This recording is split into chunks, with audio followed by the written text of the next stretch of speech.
नमस्कार दोस्तों, मैं अशोक सिंह राजावर गोल स्टडी के YouTube चैनल पर आपका हार्दिक स्वागत करता हूं। मैं आपके लिए लेकर आया हूं गति। गति के अंदर हम पिछले वीडियो में हमने समझा था कि जो हमारी गति होती है वो क्या होती है। सबसे पहले हमने क्या समझा था, स्थिर अवस्था समझी थी। स्थिर अवस्था समझने के बाद में हमने क्या समझा, गति समझा था। अब गति को समझने के लिए हमने एक ट्रेन का एग्जाम्पल भी लिया था कि उस एग्जाम्पल में हमने देखा था कि एक गति को समझने के लिए हमको क्या क्या समझना पड़ रहा है, निर्देश बिंदु समझना पड़ रहा है, स्थिति समझनी पड़ रही है और उसकी जो पथ की लंबाई है वो समझनी पड़ेगी, विस्थापन समझना पड़ेगा, त्वरण समझना पड़ेगा, वेग समझना पड़ेगा, बल समझना पड़ेगा और चाल समझना पड़ेगा और दूरी समझनी पड़ेगी। ये 10 टॉपिक आप क्या कर लोगे, पहले समझ लोगे, तब जाके हमारा क्या समझ में आएगा, गति समझ में आएगा। ठीक है दोस्तों, वीडियो स्टार्ट करने से पहले आप सभी हमारे चैनल को लाइक करें, सब्सक्राइब करें, अधिक से अधिक संख्या में शेयर करें। देखिए दोस्तों, अब बात करते हैं अपन किस पे, निर्देश बिंदु पर। किस पे, निर्देश बिंदु पर। जो हमने लिखे थे उस दिन, क्या क्या लिखे थे एक बार बता देता हूँ कि हमको किस किस को समझना पड़ेगा। इधर देखते हैं अपन, निर्देश बिंदु। किसको, निर्देश बिंदु। निर्देश बिंदु, पथ की लंबाई। पथ की लंबाई क्या होती है, पथ की लंबाई के बाद में विस्थापन क्या होता है।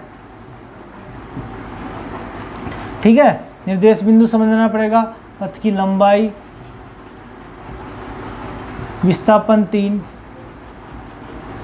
त्वरण 4, बल 5, वेग 6, दूरी 7, चाल 8 और क्या बच गया दोस्तों, स्थिति 9। स्थिति समझने के बाद में, ये चीज़ें समझने के बाद में हमें क्या करना पड़ेगा, तब जाके हमें 10वीं क्या आएगी, गति आएगी। क्या आएगी, गति। तो देखते हैं दोस्तों, अपन आज कुछ टॉपिक लेते हैं इनमें से।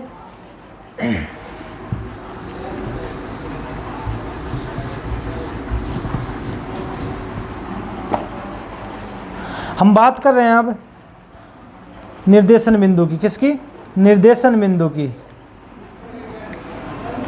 कि निर्देशन बिंदु होता क्या है।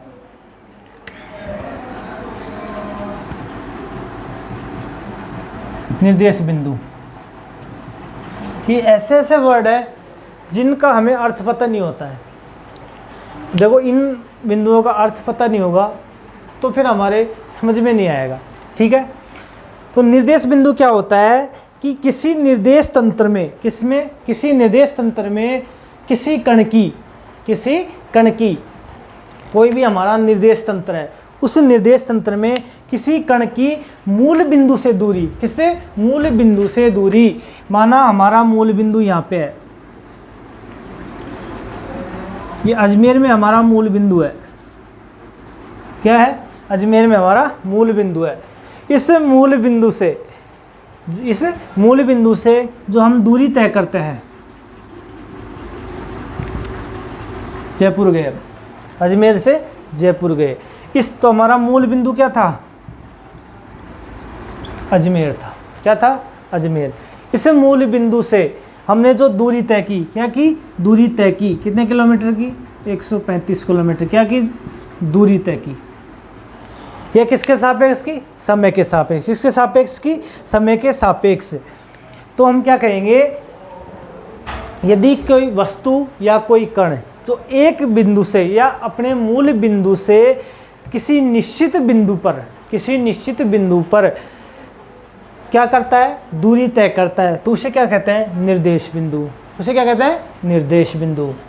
आया समझ में कि हमारा जो मूल बिंदु है वो अजमेर है और हमने निश्चित बिंदु हमारा क्या है, जयपुर। तो इस पर हमने क्या की, दूरी तय की, तो उसे क्या कहेंगे, निर्देश बिंदु। तो हमारी परिभाषा क्या होगी, किसी कण या वस्तु जो निश्चित बिंदु के सापेक्ष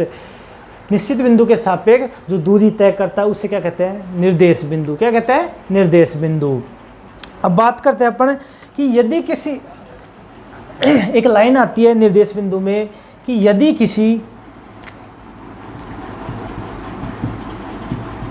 किसी वस्तु की स्थिति, किसकी वस्तु की स्थिति निर्देश बिंदु के सापेक्ष, किसके निर्देश बिंदु के सापेक्ष बदलती है, किसके सापेक्ष निर्देश बिंदु के सापेक्ष बदलती है, तो वह वस्तु किस अवस्था में होती है, गतिमान अवस्था में होती है। किसमें, गतिमान अवस्था में होती है। ठीक है दोस्तों, ये तथा हमारा निर्देश बिंदु। आपको इतना भारी नहीं समझना, इतना समझना है कि यदि हम किसी निश्चित स्थान से किसी स्थान पर जाते हैं, ठीक है, तो उसके द्वारा जो तय की गई दूरी है वो क्या कहलाता है, निर्देश बिंदु। क्या कहलाता है, निर्देश बिंदु। जैसे हम यहाँ पे अजमेर में हैं, ठीक है, अब यहाँ से हमारा ये क्या है, मूल बिंदु है। इस मूल बिंदु से हम जयपुर गए, जयपुर जाने पे क्या हुआ कि जो दूरी तय की गई है, हमने क्या की है, दूरी तय की गई, वो क्या कहलाता है, निर्देश बिंदु। ठीक है दोस्तों, अब चलते हैं अपन स्थिति के ऊपर। किसके ऊपर, स्थिति पे ऊपर।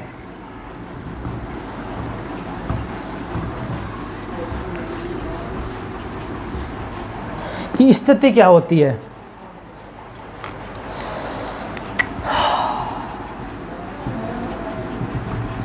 देखिए स्थिति क्या होती है कि किसी मूल बिंदु से किसी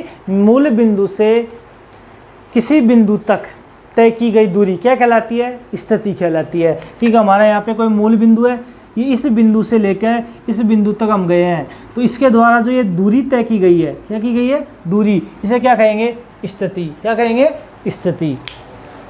तो अब बात करते हैं अपन पथ की लंबाई। किसकी, पथ की लंबाई की, कि पथ की लंबाई क्या होती है।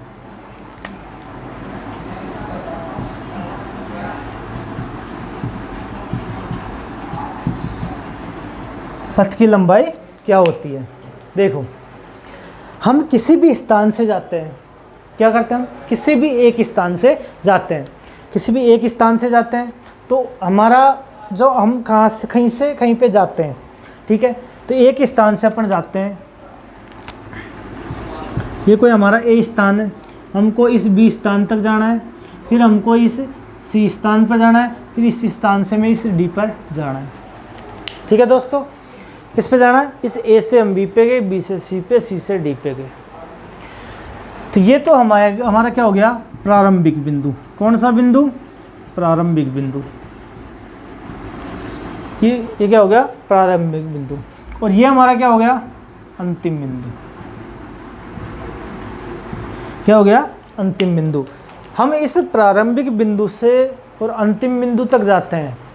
हम कहाँ से, प्रारंभिक बिंदु से अंतिम बिंदु तक जाते हैं। तो प्रारंभिक बिंदु से लेकर अंतिम बिंदु तक जितनी दूरी हम तय करते हैं, जैसे यहाँ पे हमने 100 किलोमीटर की दूरी तय की, यहाँ पे 50 किलोमीटर की दूरी तय की, यहाँ पे हमने 30 किलोमीटर की दूरी, तो जो कुल दूरी तय की गई, क्या, कुल दूरी, तो इसका पथ की लंबाई का क्या सूत्र होगा या क्या परिभाषा होगी कि किसी प्रारंभिक बिंदु से मूल बिंदु, या प्रारंभिक बिंदु को अपन क्या बोल सकते हैं, मूल बिंदु।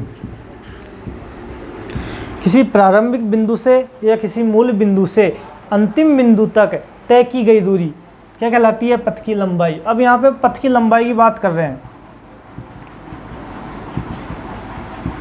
तो यहाँ पे कितना तय किया, ए से बी तक कितना किया, 100 किलोमीटर, बी से सी तक 50 किलोमीटर, और सी से डी तक 30 किलोमीटर।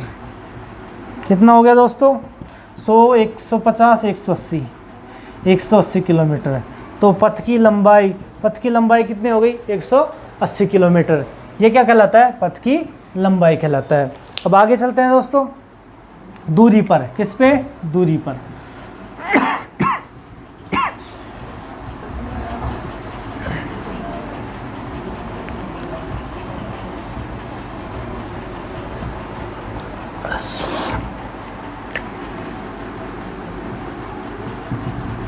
दूरी, देखिए दूरी की परिभाषा क्या होती है। किसी गतिशील वस्तु द्वारा या किसी गतिमान वस्तु द्वारा तय की गई कुल लंबाई, तय की गई कुल लंबाई क्या कहलाती है? दूरी कहलाती है। कि मैंने अब बोला दूरी की परिभाषा, किसी गतिशील या गतिमान वस्तु द्वारा तय की गई लंबाई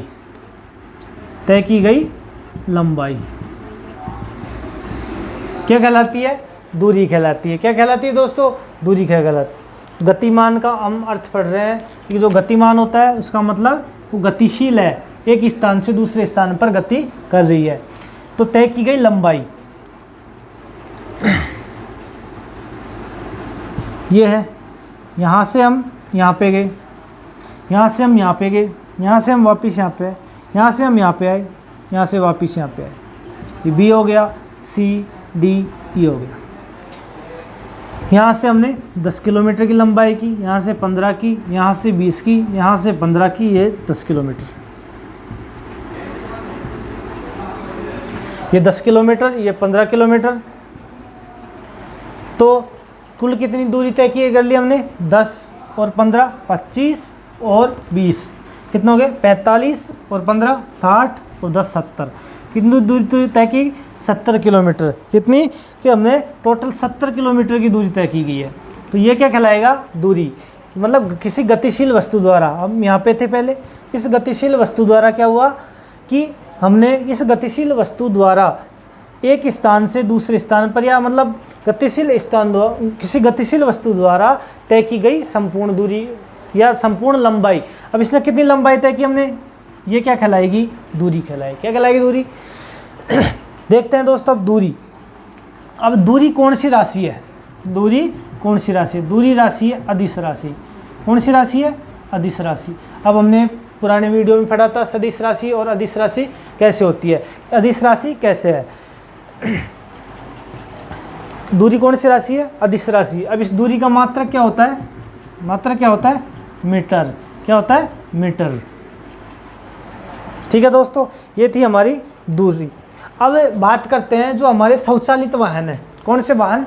स्वचालित वाहन है। इनके अंदर कौन सा मीटर लगा होता है? कौन सा मीटर लगा होता है? ओडोमीटर। कौन सा दोस्तों? ओडोमीटर। जो हमारे स्वचालित वाहन होते हैं, स्वचालित वाहन में इसमें ओडोमीटर लगा रहता है। कौन सा? ओडोमीटर। क्वेश्चन आता है, ये छोटा सा क्वेश्चन यहाँ से उठता है कि जो हमारे स्वचालित वाहन है, हमारी बस है, कार है, जो भी है, इनके अंदर कौन सा मीटर लगा था? ओडोमीटर। क्या लगा था? ओडोमीटर। ठीक है दोस्तों, ये था हमारा दूरी।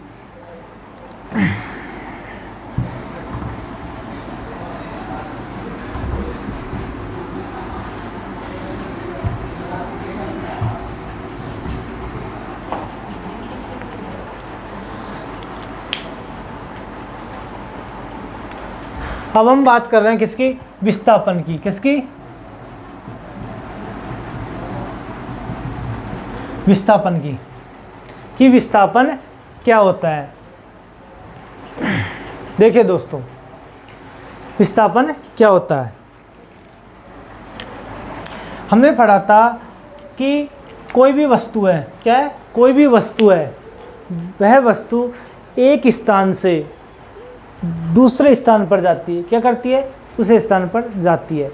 तो एक स्थान से दूसरे स्थान पर जाती है, तो एक स्थान से दूसरे स्थान पर जाने में तय की गई दूरी, क्या तय की गई दूरी किसके सापेक्ष? समय के सापेक्ष। क्या कहलाती है? विस्थापन कहलाती है। क्या कहलाती है? विस्थापन। तय की गई दूरी। विस्थापन बटे हम ऐसे समझ सकते हैं, विस्थापन बराबर दूरी बटे समय। क्या? दूरी बटे समय। कि जो विस्थापन होता है उसमें हमने तय की गई दूरी बटे समय, या ऐसे कह सकते हैं। दूसरी परिभाषा के अंतर्गत हम देख सकते हैं कि हमारे यहाँ पर दो बिंदु है, ये दो बिंदु है। यहाँ पे हमारी कोई वस्तु है, ये ए वस्तु है। इस वस्तु को हमने गति के द्वारा क्या कर दिया? यहाँ पे ले गए।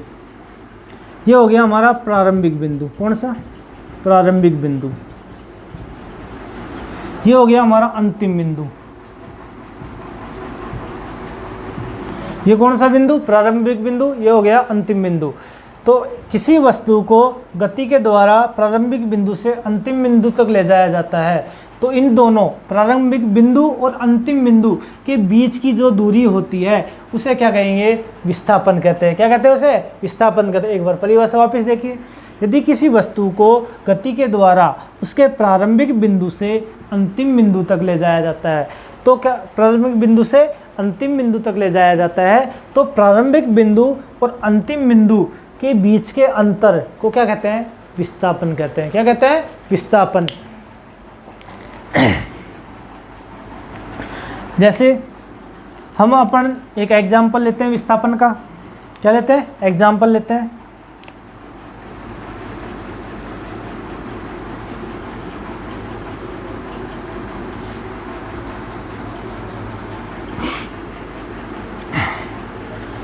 कोई भी हमारी ये वस्तु है, इस वस्तु ए है, ठीक है। इस वस्तु को हम यहाँ से, यहाँ पे 0 किलोमीटर है, यहाँ पे 0 किलोमीटर है, यहाँ पे क्या हो गई? 10 किलोमीटर हो गई, यहाँ पे 20 किलोमीटर हो गई। अब ये वस्तु हमारी यहाँ से चल गई, यहाँ पे आ गई, यहाँ पे आ गई। यहाँ पे आने के बाद में क्या किया कि यहाँ से फिर कहाँ पे गई? यहाँ पे गई है। तो इस वस्तु यहाँ पे कितनी होगी?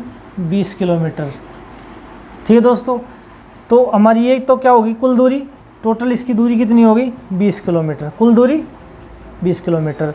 हम देखते हैं कि अब यहाँ से हमने किसी वस्तु को विस्थापित किया है। मान लो यहाँ पे हमारी वस्तु थी, तो इस वस्तु को यहाँ पे ले आए, यहाँ पे ले आए, तो इसमें कुल कितनी दूरी तय की? तो अंतिम बिंदु, तो विस्थापन का हम सूत्र लिख सकते हैं क्या? कि अंतिम बिंदु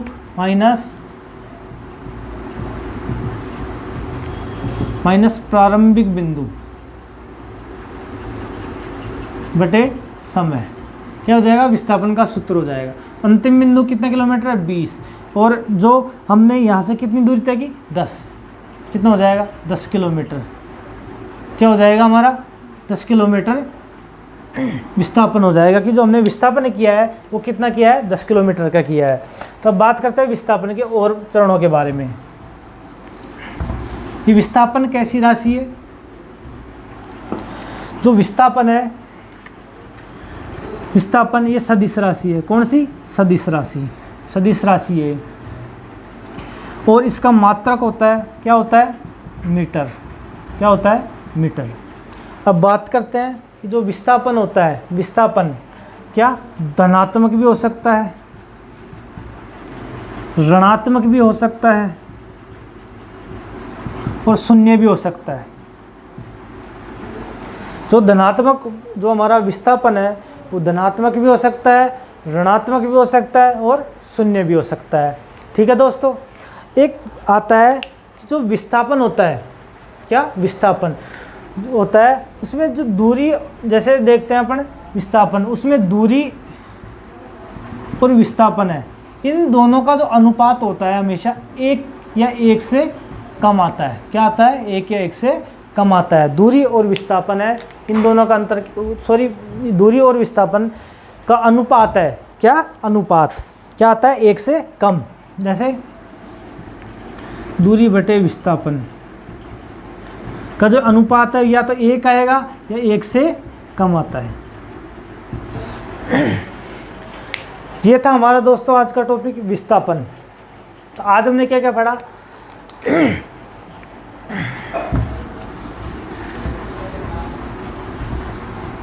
आज हमने निर्देश बिंदु के बारे में बात की। किसके बारे में?